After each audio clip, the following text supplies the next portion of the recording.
Joel, thank you for your message this morning. God bless you.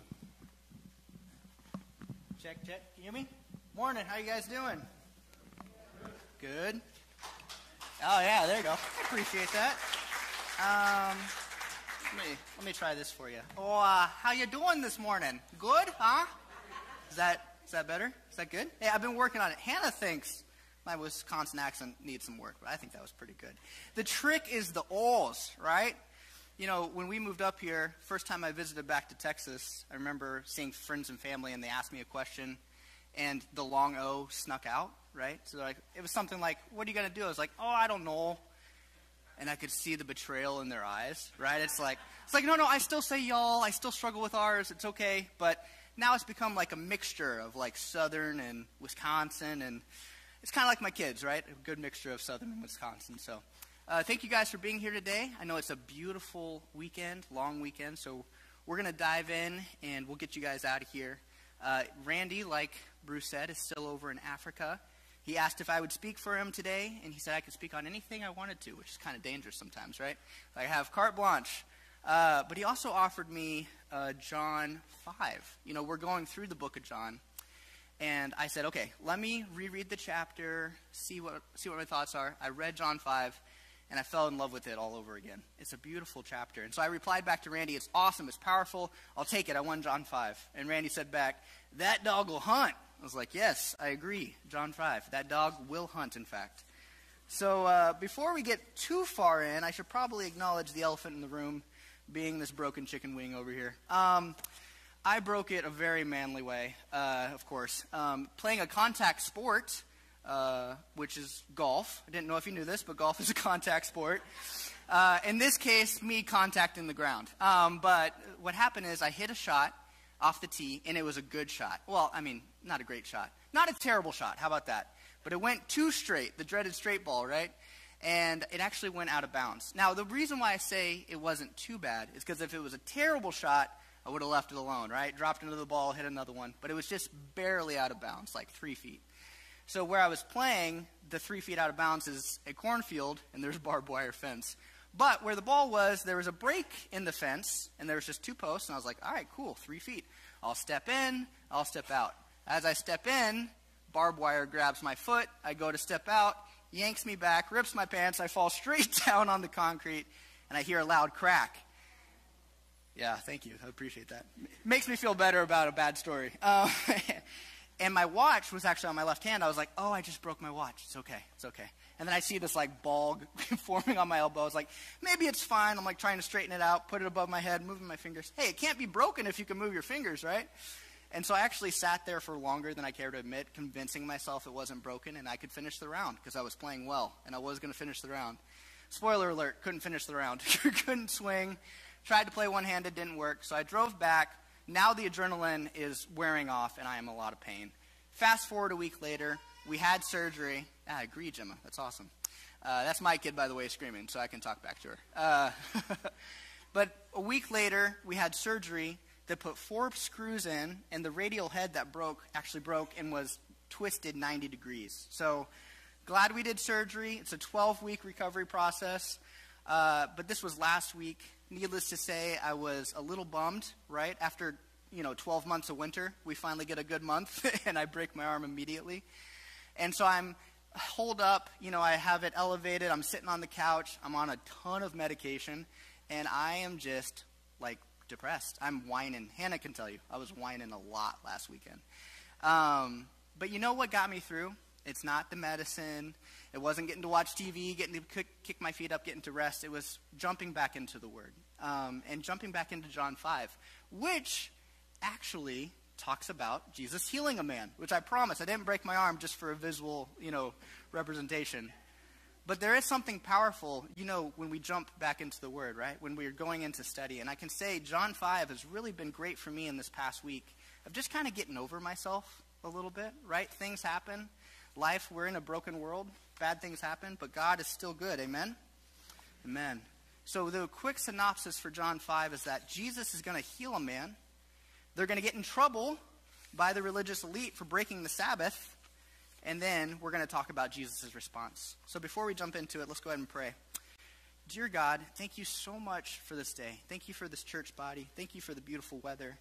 We pray for our team over in Africa. Would you continue working with them in these last couple days? Would you give them strength to finish strong, give them opportunity, give them favor? Lord, and we just pray that you would just guide our words, guide this time, that your word would speak to us, and that we would walk away with something, Lord. In your precious name we pray. Amen. All right, so John 5.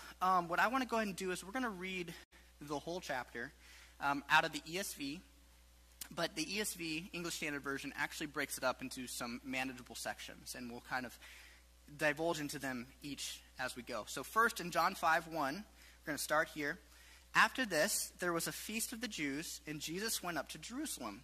Now there is in Jerusalem, by the sheep gate, a pool, in Aramaic called Bethesda, which has 5 roofed colonnades. In these lay a multitude of invalids, blind, lame, and paralyzed. One man who was there, who had been an invalid for 38 years. When Jesus saw him lying there and knew that he had already been there a long time, he said to him, "Do you want to be healed?" The sick man answered, "Sir, I have no one to put me into the pool when the water is stirred up. When I'm going, another steps down before me." Jesus said to him, "Get up, take up your bed, and walk."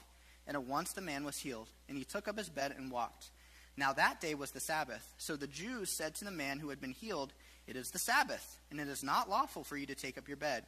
But he answered them, "The man who healed me, that man said to me, 'Take up your bed and walk.'" They asked him, "Who is the man who said to you, 'Take up your bed and walk'?"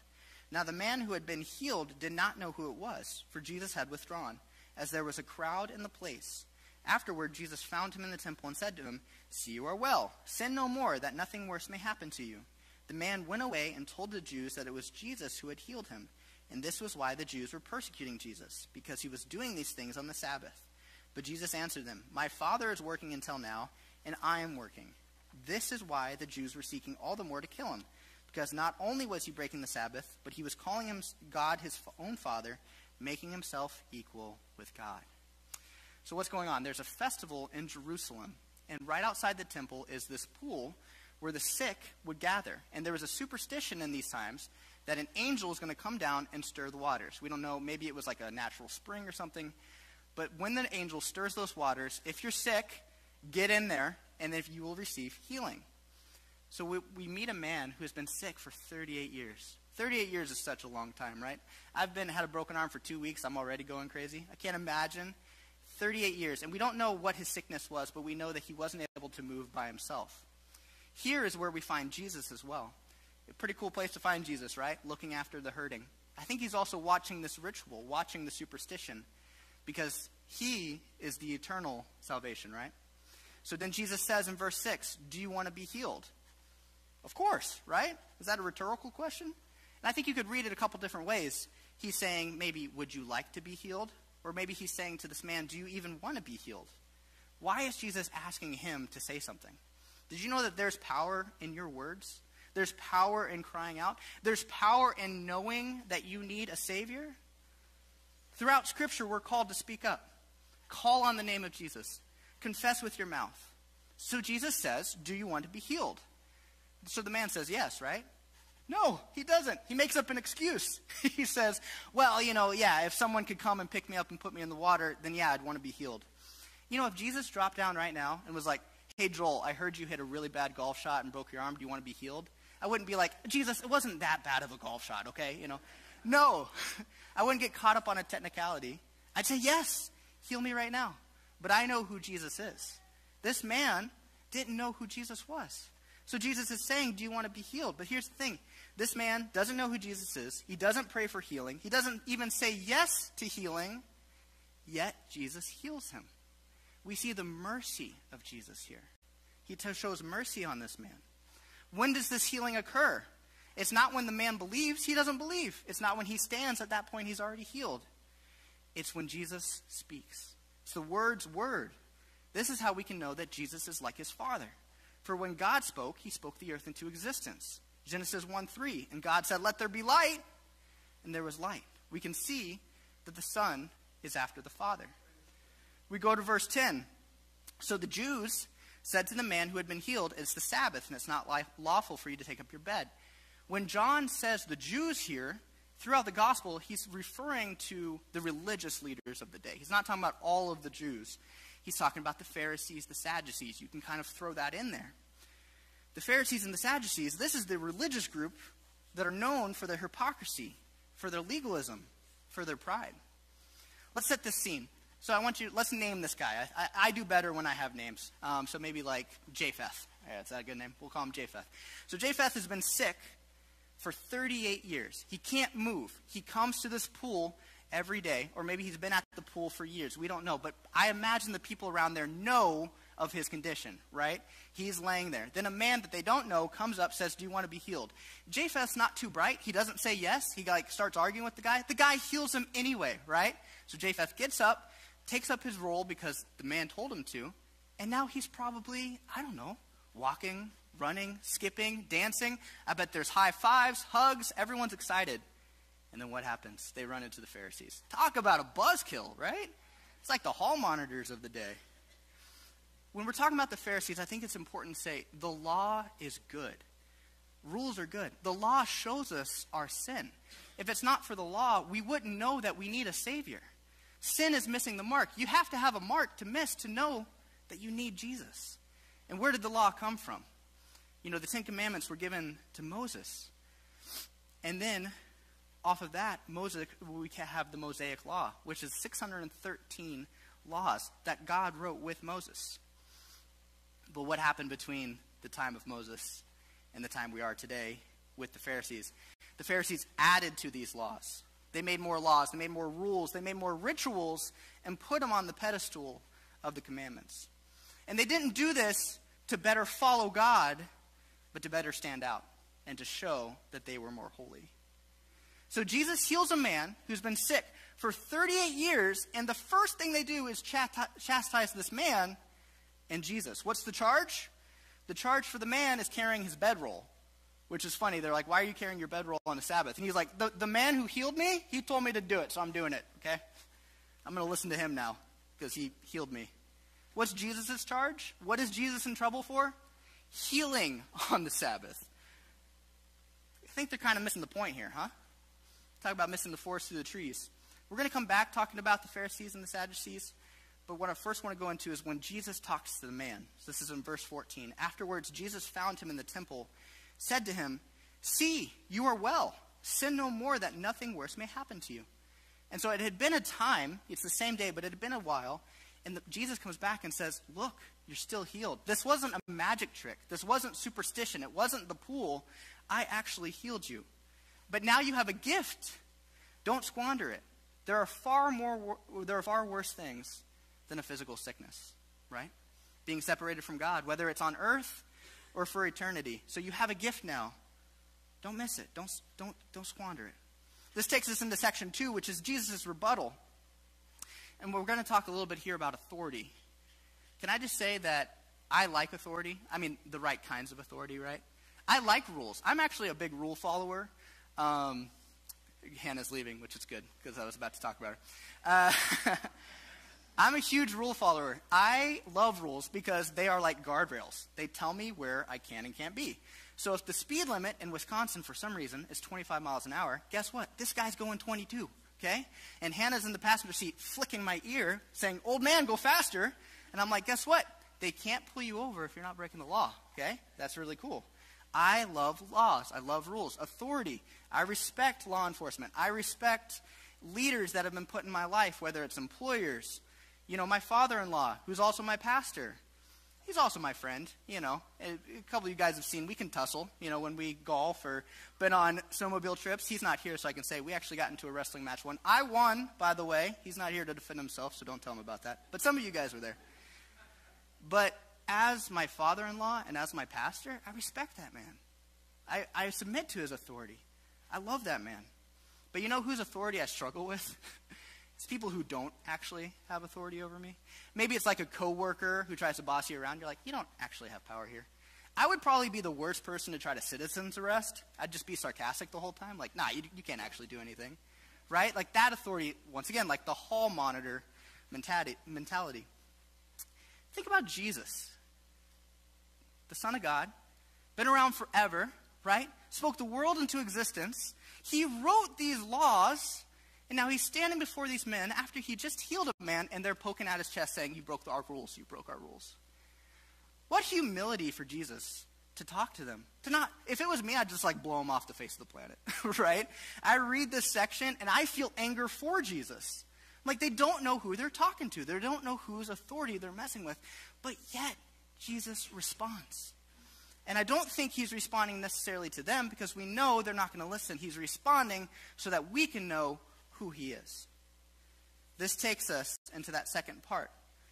This is in 19. So Jesus said to them, truly, truly, I say to you, the Son can do nothing of his own accord, but only what he sees the Father doing. For whatever the Father does, that the Son does likewise. And 20 through 29, as we read it, I want you to think about this. It's going to talk about the nature of Jesus' relationship with God the Father.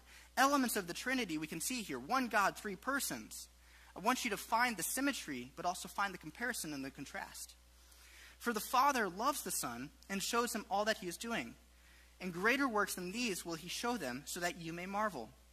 For as the Father raises the dead and gives them life, so also the Son gives life to whom he will.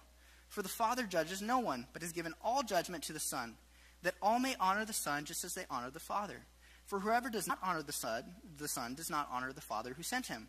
Truly, truly, I say to you, whoever hears my word and believes him who sent me has eternal life. He does not come into judgment, but has passed from death to life. In verse 25, truly, truly, I say to you, an hour is coming and is now here, when the dead will hear the voice of the Son of God, and those who hear will live. For as the Father has life in himself, so he has granted the Son also to have life in himself.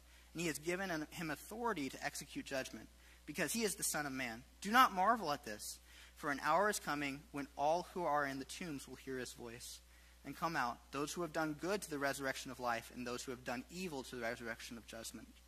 Here Jesus explains who he is. But now he's going to transition to three witnesses. What Jesus just said is true, but he's also going to say, if you don't believe my words, I'm going to call on three who you do believe. The three witnesses to Jesus. First thing is, Jesus is like the best lawyer ever here. Can you imagine trying to out-reason Jesus like these men? I mean, obviously they don't believe who he is, but I feel bad for them. It's not going to go well. So the first witness is John the Baptist. Second witness is the Father, and the third witness is Moses. We pick this up in verse 30.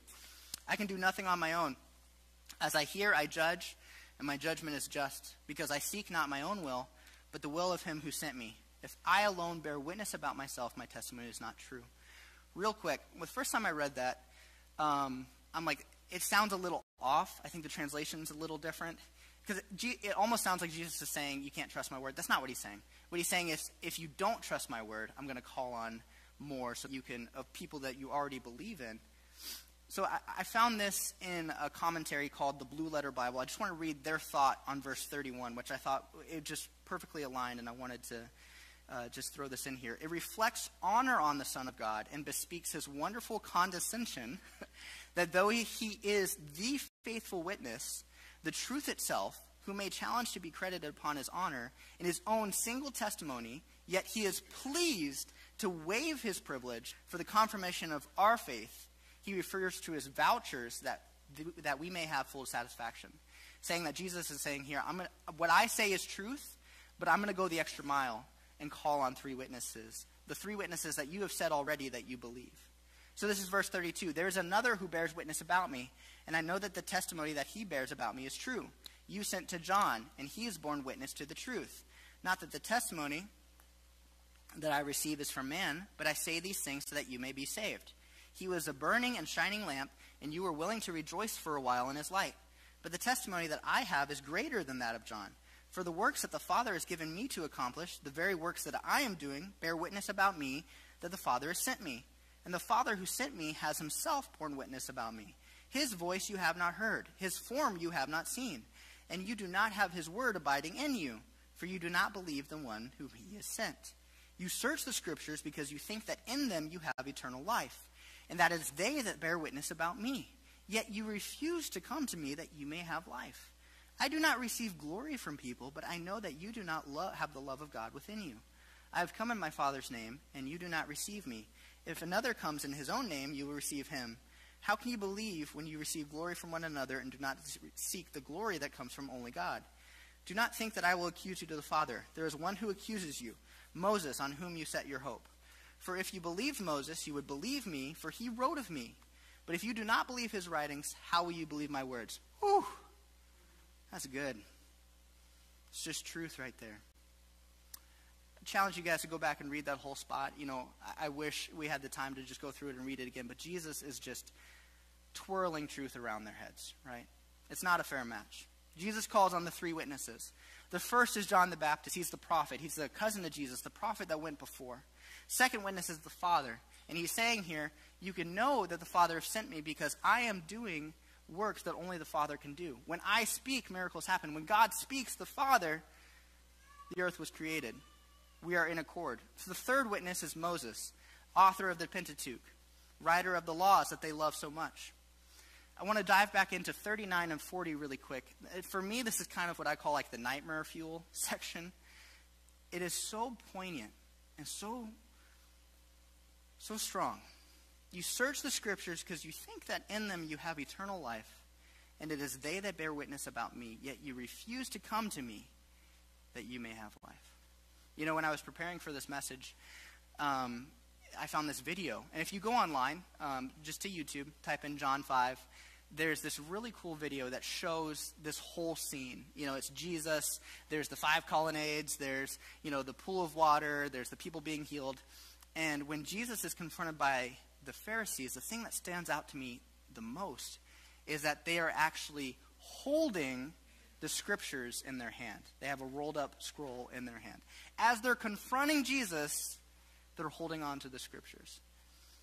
There's something incredibly perverse about clutching the scriptures while confronting Jesus, while plotting to kill the Son of God. And so Jesus dealt with them harshly. The Pharisees and the Sadducees in this time, they're almost like caricatures. They're almost seen as pure evil. They're the bad guys of the New Testament, right? And it's easy to write it off as like, oh, that's them, right? Get them, Jesus. Get the Pharisees. And not to think what inside of me is like a Pharisee. What did the Pharisees struggle with? Hypocrisy, legalism, pride. I can tell you I struggle with those things. There's something powerful about when you're reading these scriptures, not just to say, yeah, Jesus, get them, but look inside and say, Jesus, get the Pharisee inside of my own heart. Root that out of me. In verse 40, yet you refuse to come to me that you may have life. What are you refusing right now? How can you know the Father if you don't know Jesus? The other commentary that I was looking into, this is the enduring word, they have 2 great ways that they describe the Pharisees in this time. They read them, talking about the Pharisees, they read the scriptures as a wooden and superstitious reference for the letter, and it never penetrated into the great truths to which they pointed. The other one is they read it not to search for God, but to find arguments to support their own positions. They did not really love God. They loved their own ideas about him. This idea of refusing, that's the question. Is there something that you're refusing from God right now? Some truth that he's trying to reveal to you, something he's trying to take out of your life, some love he's trying to give you. And what does Jesus say? Come to me. The last part of this chapter, he's talking about Moses, how Moses is going to be the one actually accusing you. And this is such heavy words because Moses is who they modeled themselves after. In some ways, they found themselves as disciples of Moses. They worship the law of Moses. And Jesus is saying, I'm not going to accuse you. The law that you hold so tightly onto, that accuses you. That's John 5. I want to just go through and say, what are the things that we can take away as we go and, spend this wonderful day? And I hope you guys enjoy the next day off. But what are these things that we can take with us?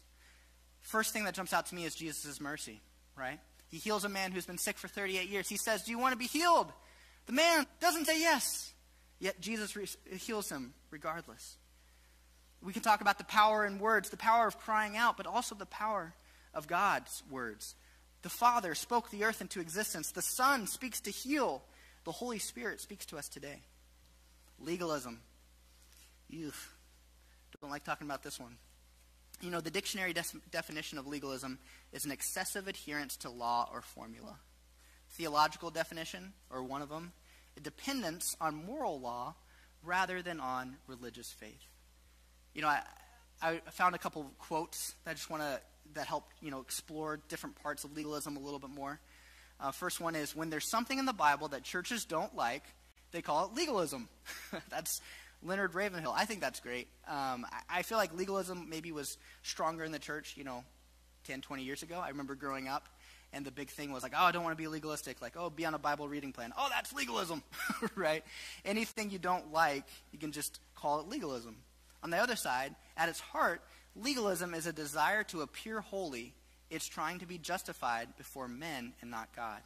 That's it, right? What's the heart of it? It's not what you're doing, but it's who are you seeking for. And Jesus actually says, if you're looking for glory from man, you've received your reward in full. That was David Wilkerson. I love this next one. Moral stupidity comes in two different forms: relativism and legalism. Relativism sees no principles, only people. Legalism sees no people, only principles. Peter Kreeft. I think you can make an argument writ large. The church right now struggles probably more with relativism than legalism. But we have to root that out in our own heart, the balance between the two. It's not, once again, it's not, relativism sees principles, only people. Legalism sees no people, only principles. This idea of perfect truth and grace. Not just truth, not just grace, but to have both. I was so inspired by the quotes, I thought I might give it a shot. So here's my quote. I'm not going to tell you it's famous, but I thought it was pretty good. You can tell me later if you think it's good or not. Legalism is confronting Jesus about a made-up law when he performed a miracle on the Sabbath rather than worship at his feet. Legalism is not the same as loving the law and loving the rules. It's the worship of rules, or trying to prove your worth to God through your acts. Anytime I talk about this, I can already feel it in my own heart, and I can feel what did Paul say, right, in Romans 6:1? What shall we say then? Are we to continue sinning because grace abounds? By no means, right? So what is the response to legalism? I think it's John 14:15, where Jesus says, if you love me, you will keep my commandments. It all comes back to the heart, right? It's a way to honor our Heavenly Father. All the religious things that we do, coming to church, worshiping, praying, reading his word, donating, tithes, offerings, all these things are a way for us to show love to God. And also, it was modeled to us in his son, Jesus. We would just want to be like our Heavenly Father. And those are the ways to do it. That's the way to be more like him. It's the way to show love to him. We talked also about the authority of Jesus and his relationship to the Father, knowing that they are lockstep. Jesus says, for whatever the Father does, that the Son does likewise. And then Jesus calls on the three witnesses. John the Baptist was the prophet. The miracles that he performs show God the Father's power. And Moses says, or everything that Moses wrote points to him. I wanted to bring this in. And worship team can go ahead and come on up. This is the little kid. It's called the Jesus Storybook Bible. And it's like falling apart. You can see pages missing. We read this a lot. And any story that the boys love, they tear the pages out for some reason. I'm like, okay, we can't read that anymore, right? But what I love about this is it breaks down complex stories and into really simple stories for the little kids. Also for me, that helps for me to break it up simply. But in the Old Testament, every story finishes pointing at the coming Savior.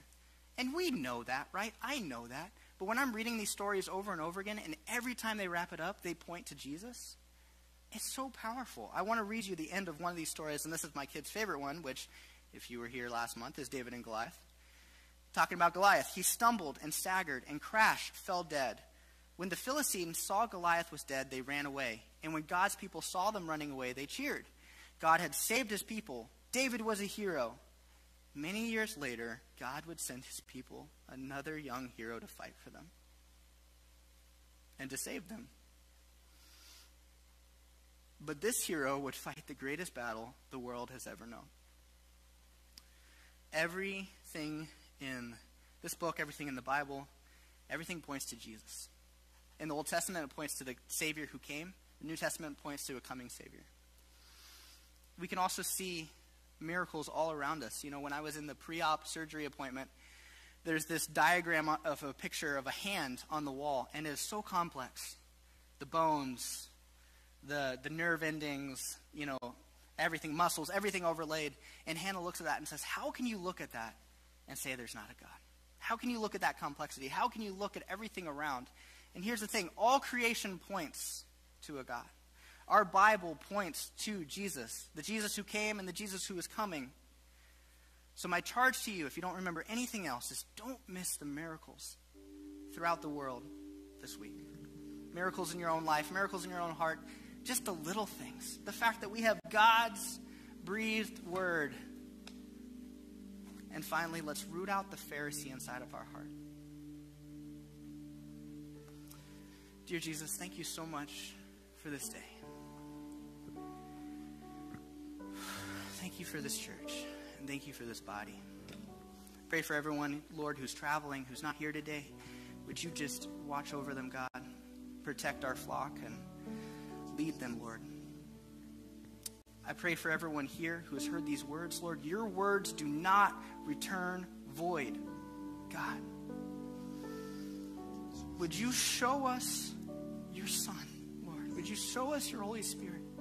Would you reveal the miracles of creation, the miracles of your word, everything around us, Lord? Would you show that to us today, this week, when we read, when we look for you, Father? Would you show up? Would you turn? Inside of our own heart, Lord, as we struggle with the issues of the day, with relativism, with legalism, with truth, with grace, Lord, would you root that Pharisee out of us, that hypocrisy, that legalism. That anytime we point at the word, Lord, it wouldn't be for us to be better, for us to put someone down, but to find you. Thank you, Jesus. And to be like you. We're just children wanting to be like their dad. Yes. Would you find that in our heart, Lord? Would you root out that evil, evil sin? Thank you, Jesus. And make us more like you. We love you, Father.